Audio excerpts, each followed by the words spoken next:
네, 경기도 고양시가 김성혜입니다. 박찬진 사무총장, 송봉섭 차장 지금 뭐 사표를 내는 게 자녀의 의지라고 말하는데 모든 국민이 분노할 만한 얘기죠. 어떤 과정을 통해서 선발했는지 지금 다 보도가 되고 있는데 사표를 받는다 맞는다의 문제가 아닙니다. 우리 후보자님, 이런 경우에는 사표를 받는 문제가 아니라 법적으로 조치를 취해서 잘라야 되는 거 아닙니까? 징계해야 되는 거 아닙니까? 어떻게 생각하십니까? 제가 뭐 사실 구체적인 부분까지 말씀드리긴 좀 어려운 점을 양해해 주시고요.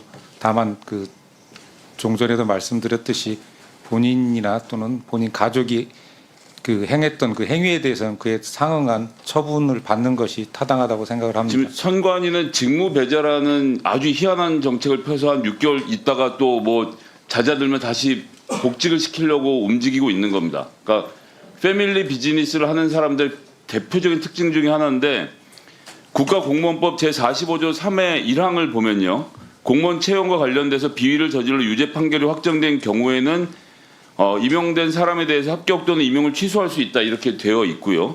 또 선거관리위원회, 선관위 공무원 규칙에도 제가 찾아보니까요, 채용 비리 사실이 법원에 의해서 확인이 되면, 즉 이 법령을 위반하여 채용 시험에 개입하거나 채용 시험에 부당한 영향을 주는 행위 등이 공정성을 해치는 행위가 발견한 것이 확인되면 임용 취소가 가능하다고 되어 있습니다.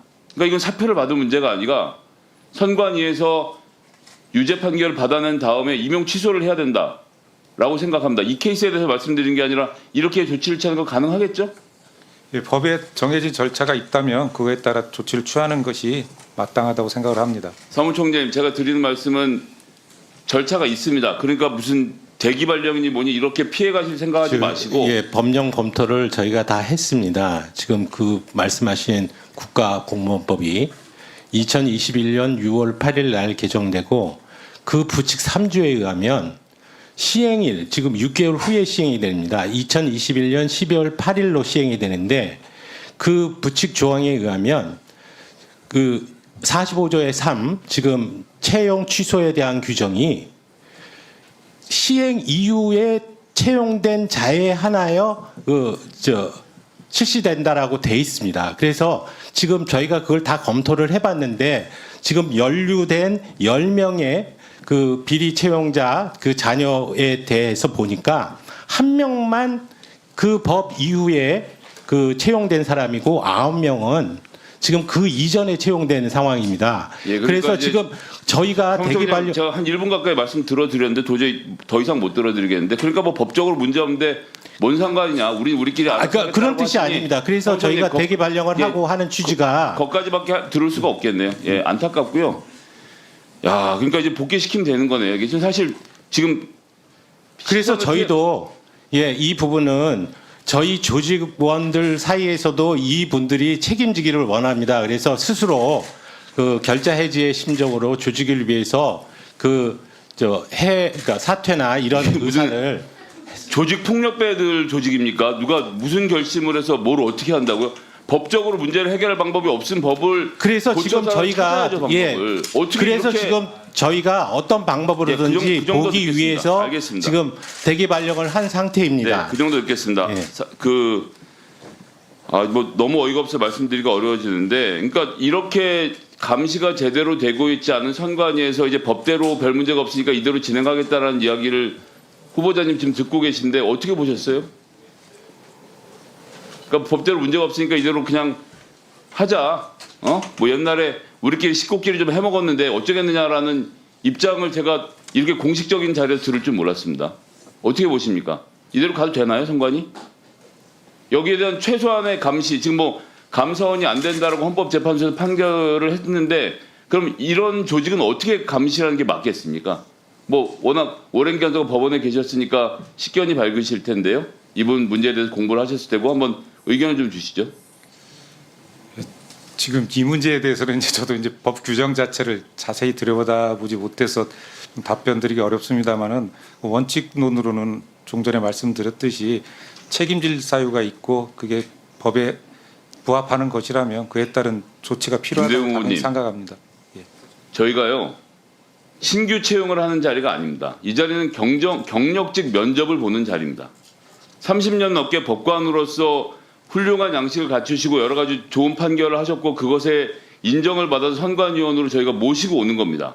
잘 운영해 달라고. 그런데 여기 와서 잘 모르겠다라고 하시면 아니 그렇게 오랜 기간 동안 관련된 문제를 다뤘던 분도 모르신다고 하시면 누가 이 문제에 답을 내놓을 수 있습니까? 그러니까 공무원의 태도로서 잘 모르겠으니까 앞으로 하겠다라는 두루뭉술한 답변을 계속 일관하니까 부정선거 여기까지 판을 치는 겁니다. 이래서 안 된다는 얘기를 정확히 해야 되는데 그런 답변들을 못하고 있는 거죠. 제가 예를 하나 들어보겠습니다. 저희 이번에 그 대통령 윤석열 씨가 했던 여러 가지 발언들에서 변호사들이 헌법재판소에 했던 얘기 한두 가지 보여드릴 건데 한번 보시고 말씀 한번 주시죠. 첫 번째는 그 윤석열 측의 탄핵 심판 2차 변론 당시의 변호사 주장입니다. 한번 들어보세요. 해킹 및 투개표의 전반적 조작 가능성이 발견됐습니다. 선관위 시스템이 외부망 침투 등의 공격에 취약하고 국내는 물론 중국, 북한의 해킹이 용이하고 투개표 데이터에 대한 전반적 조작 가능성이 농후했습니다.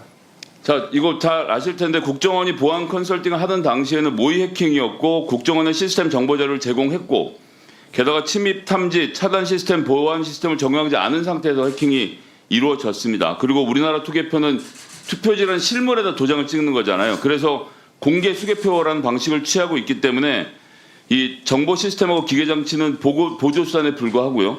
지금 현장에서 94,655명이 개표 과정에 참여하고 있고 투개표 참가진 포함하면 59만 3천 명입니다. 이 사람들 매수해서 부정선거를 저지를 수 없는데 자 저런 음모론자들의 주장에 대해서 후보자님 입장 한번 좀 말씀해 주시죠.